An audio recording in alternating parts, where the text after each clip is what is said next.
जय श्री कृष्णा।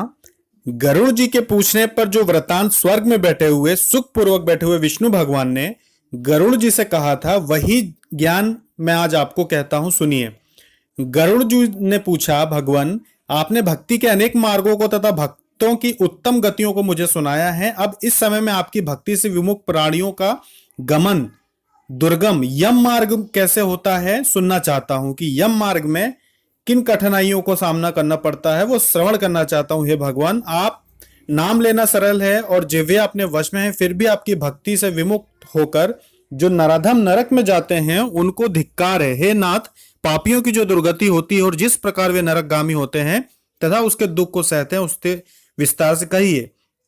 तो गरुड़ पुराण का यह पहला अध्याय है। श्री भगवान विष्णु ने कहा, हे पक्षीराज गरुड़, मैं भयंकर यम मार्ग का वर्णन करता हूं जिसमें होकर पापी लोग यमलोक को जाते हैं।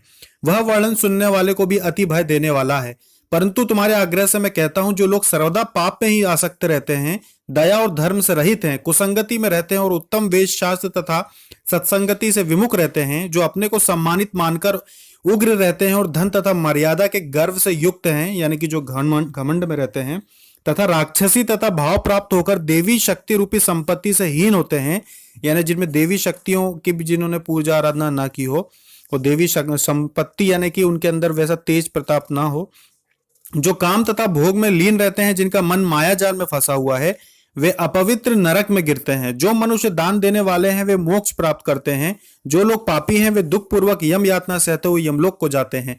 पापियों को इस संसार में दुख जैसे मिलते हैं, उन दुखों को भोगने के पश्चात जैसी मृत्यु होती है अतः वह वैसा कष्ट पाते हैं, उसका वर्णन मैं तुमसे कहता हूं, सुनो। मनुष्य संसार में जन्म लेकर अपने पूर्व जन्म के संचित किए हुए पुण्य और पाप के अच्छे बुरे फल को भोगता है।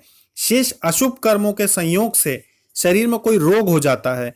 रोग और विपत्ति से युक्त वह प्राणी जीवन की आशा से उत्कंठित रहता है, यानी कि जीना चाहता है। युवावस्था का वेदनाहीन यह प्राणी स्त्री पुरुषों से सेवित होने पर भी फिर बलवान पूर्वक सर्प के समान काल एकाएक उसके सिर पे आ पहुंचता है, यानी कि जब उसकी दुर्गति होना हो तब काल उसे ले जाता है। वृद्धावस्था के कारण रूपहीन होकर, यानी कि बदसूरत हो जाते हैं बुढ़ापे में, घर में मृतक के समान रहता है। गृह स्वामी द्वारा अपमान युक्त दिए हुए आहार को श्वान के समान भोजन करता है। रोग और मंदाग्नि के कारण आहार घट जाता है, यानी कि जो भी घर के उस समय मुखिया हो जाते हैं तो बुजुर्गों को अगर हीन भावना से भोजन देते हैं तो उसे ग्रहण करके और अंत समय वो बिताता है। रोग और मंदाग्नि के कारण आहार घट जाता है, यानी कि खाना पीना भी कम कर देता है जब व्यक्ति, और चलने फिरने की भी शक्ति घट जाती है। चेष्टाहीन हो जाता है जब कफ से स्वर नालियां रुक जाती हैं। आवागमन में कष्ट होता है। खांसी और श्वास के वेग के कारण उसके कंठ में घुरघुर शब्द होने लगता है। चेतना रहने के कारण चारपाई पर पड़ा हुआ सोचता है। बंधु वर्ग से घिरा हुआ, भाई बहनों से घिरा हुआ वह प्राणी मृत्यु के सन्निकट आता रहता है, बुलाने से भी नहीं बोलता। इस प्रकार अब भी कुटुंब के पालन पोषण में जिसकी आत्मा लगी रहती है, उस परिवार के प्रेम की वेदना से रोता हुआ वह प्राणी परिवार के बीच में मर जाता है। हे करुण, उस मृत्यु के समय देवताओं के समान प्राणी को दिव्य दृष्टि हो जाती है। वह संसार को एकदम देखता है, कुछ भी बोलने में असमर्थ हो जाता है। इंद्रियों की व्याकुलता से चैतन्य प्राणी भी जड़ के समान हो जाता है। इस कारण समीप में आए हुए यमदूतों के भय से प्राण आदि पांचों वायु अपने स्थान से चल देते हैं। उसे मरते समय पापी को एक क्षण भी कल्प के समान बीतता हुआ महसूस होता है। 100 बिच्छुओं के काटने से जो पीड़ा होती है, वैसी ही व्यथा श्वासों के निकलते समय होती है। यमदूतों के भय से उस जीव के मुख से लार और फेन गिरने लगता है, अतः पापियों का प्राणवायु गुदा के मार्ग से बहिर्मुख होता है। प्राण निकलते समय प्राणियों को यमदूत मिलते हैं, जो क्रोध से लाल नेत्र वाले भयानक मुख, पाश और दंड को लिए नग्न शरीर, दांतों को पीसते हुए ऊपर के होठ उठे हुए केश वाले, काकों के समान काले टेढ़े मुख वाले, विशाल नख रूपी शस्त्र वाले यमदूत वहां आकर उपस्थित रहते हैं। उन यमदूतों को देखकर भय से वह प्राणी मलमूत्र तक का त्याग करने लगता है। हाय हाय करता हुआ जीव शरीर से निकलकर अंगुष्ठ मात्र, यानी कि अंगूठे के बराबर का शरीर धारण करता है और मोहवश अपने घर को देखता है। उस समय यमदूतों द्वारा पकड़ा जाता है। उस अंगुष्ठ मात्र शरीर को यातना रूपी शरीर से ढक गले में रस्सी बांधकर, यानी कि दूसरा शरीर तुरंत प्राणी को मिल जाता है अंगूठे के बराबर, जिसको तुरंत जो यमदूत होते हैं वो पास में बांध लेते हैं। जैसे अपराधी पुरुष को राजा के सिपाही पकड़ कर ले जाते हैं, वैसे ये यमदूत इस प्रकार उस जीव को ले जाते हुए यम मार्ग में धमकी देते हुए तथा नरकों के भयानक दुखों का वर्णन बारंबार करते जाते हैं। वे दूत कहते हैं कि अरे दुष्टात्मा, तू शीघ्र चल, तुझे यमलोक को जाना है और कुंभीपाक आदि नरकों का उपभोग करना है, अतः तू देर न कर। यमदूतों की ऐसी वाणी को सुनता हुआ तथा अपने बंधु वर्गों के विलाप को श्रवण करता हुआ वह जीव हाय हाय करता है। यमदूत उसे प्रताड़ना देते रहते हैं। उन यमदूतों के धमकाने से उसका हृदय विदीर्ण हो जाता है।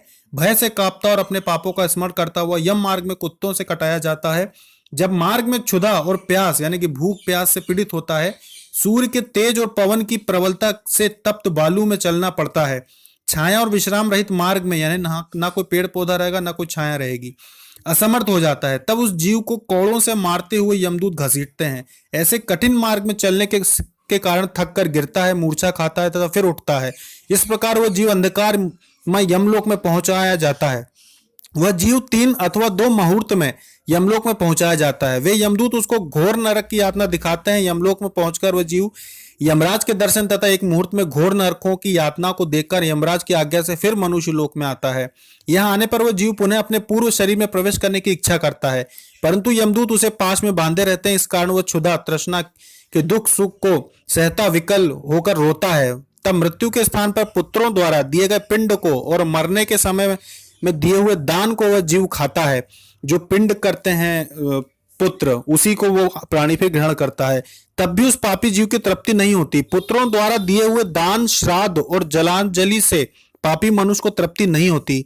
इसी से पिंडदान देने पर भी वे भूख से और भी व्याकुल हो जाता है। जिनका पिंडदान नहीं होता वे कल्प भर प्रेत योनि में रहकर निर्जन वन में दुख पूर्वक भ्रमण करते रहते हैं। बिना भोगे कर्म का क्षय करोड़ों कल्प तक भी नहीं होता है और बिना यम की यातना भोगे जीवों को मनुष्य का जन्म भी नहीं मिलता है। इसी से पुत्र को 10 दिन तक पिंड दान करना चाहिए। हे गरुड़, उस पिंड के प्रतिदिन 4 भाग होते हैं। उनमें से 2 भाग पंचभूतों के लिए होते हैं, जिनसे देह की पुष्टि होती है। तीसरा भाग यमदूतों को मिलता है और चौथा भाग उस प्रेत को खाने के लिए मिलता है। इस प्रकार प्रेत को 9 दिन तक का पिंड दान खाने को मिलता है। 10वें दिन के पिंड दान से प्रेत का शरीर निर्मित होता है और चलने की सामर्थ्य होती है। हे पक्षियों में श्रेष्ठ, पूर्व शरीर के दग्ध हो जाने पर यानी कि जल जाने पर पुत्र द्वारा दिए गए पिंडों से फिर भी उस जीव को देह मिलता है।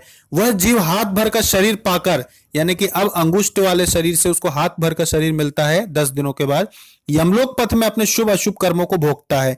अब 10 दिन के दिए हुए पिंड से जिस प्रकार शरीर बनता है उसे कहते हैं। प्रथम दिन के पिंड से सर, उसका सर बनता है। दूसरे दिन के पिंड से गर्दन और कंधा। तीसरे दिन के पिंड से हृदय बनता है। चौथे दिन के पिंड से पीठ। 5वें दिन के पिंड से नाभि उत्पन्न होती है। 6ठे दिन के पिंड से कमर, गुदा, लिंग, भग और मांस के पिंड आदि। 7वें दिन के पिंड से हड्डी आदि बन जाती है और 8वें 9वें दिन के पिंडों से जंघा और पैर उत्पन्न होते हैं। 10वें दिन के पिंड से उस देह में क्षुधा तृष्णा की उत्पत्ति होती है यानी कि भूख प्यास निर्मित होती है। पिंड से उत्पन्न शरीर का आश्रय लेकर भूख प्यास से पीड़ित प्रेत 11वें और 12वें दिन के श्राद्ध को 2 दिन में भोजन करता है। 13वें दिन यमदूतों से बंधा हुआ जीव बंधे हुए बंदर के समान अकेला जाता है। हे गरुड़, वैतरणी को छोड़कर केवल यमलोक 86,000 योजन विस्तीर्ण है। अब इस जीव को प्रतिदिन 24 घंटों में क्रमशः 247 योजन यमदूतों के संग निरंतर चलना पड़ता है। चलने वाले मार्ग के अंत में 16 गांव पड़ते हैं। उनको लांग कर तब धर्मराज के नगर में वो पापी पहुंच जाता है। उन नगरों के नाम ये हैं: सौम्यपुर, सौरीपुर, नगेंद्र भवन, गंधर्व, शैलागम, क्रौच, छुरपुर, विचित्र भवन, ब्रह्मपद, दुखद, नाना कंदपुर, सुप्त भवन, सुतप्त भवन, रौद्र नगर, पर्योवर्षण, शीतांग, बहुभीति। इनके आगे यमपुर है। यम के पास में बंधा हुआ वह पापी जीव मार्ग में रोता हुआ अपने घर को छोड़कर यमलोक जाता है। यह प्रथम अध्याय समाप्त होता है, जिसमें यम यातना और यमपुर का जो यमराज के नगर का जो रास्ता है उसकी शुरुआत के विषय में जानकारी आपको दी है। इसी तरह से पूरी गरुड़ पुराण के अलग अलग अध्यायों में जानकारी देंगे। इनको सुनने मात्र से भी जो भगवान विष्णु होते हैं वो प्रसन्न होते हैं, स्वयं यमराज प्रसन्न होते हैं और जो मनुष्य होता है उसके जो बुद्धि होती है, ज्ञान होता है, इस लोक को समझने का वो बढ़ता है और पारलौकिक लोगों को भी समझने का ज्ञान बढ़ता है और उसको इसे पुण्य माना जाता है। अगर आप गरुड़ पुराण का ये वीडियो सुन रहे हैं, अगर पूरे वीडियो आप सुनते हैं तो इसे भी पुण्य में माना जाएगा, जिससे कि आपकी जो जीवात्मा होती है उसका तपोबल बढ़ेगा, साथ में वो शुद्ध होगी। साथ में आपको इस जीवात्मा को कैसे कर्म करना चाहिए, कैसे नहीं करना चाहिए वो भी समझने को मिलेगा और अंत में जब गरुड़ पुराण का आखिरी अध्याय हम आपको सुनाएंगे, जिसमें सबसे महत्वपूर्ण बात है कि कैसे जीव इस जीवन में रहते हुए, जिसने हमें भी बहुत ज्ञान दिया था और हमारे जीवन को बदला था, कि कैसे जीव इस दुनिया में रहते हुए ही, अपने परिवार के साथ रहते हुए भी कौन कौन से कर्म, हम उसे साधारण भाषा में कहें कि छोटे मोटे प्रयोग, कौन कौन से छोटे मोटे प्रयोग अपने घर में करके, अपने परिवार में करके, अपने जीवन में करके ऐसे कर्मों को एकत्रित कर सकता है कि उसे ये यम यातना भोगनी ही नहीं पड़ेगी। ऐसे भी उपाय हैं जिनसे यम यातना नहीं भोगनी पड़ती, यमराज के दर्शन, यमराज को जो यमदूत आते हैं उनके दर्शन नहीं करने पड़ते, और आपको विमान लेने आता है और पूरे स्वागत सत्कार के साथ आपकी आत्मा को यहां से लेकर जाता है।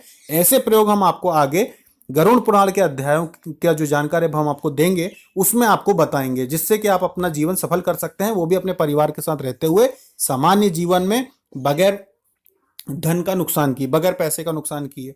जय श्री कृष्णा।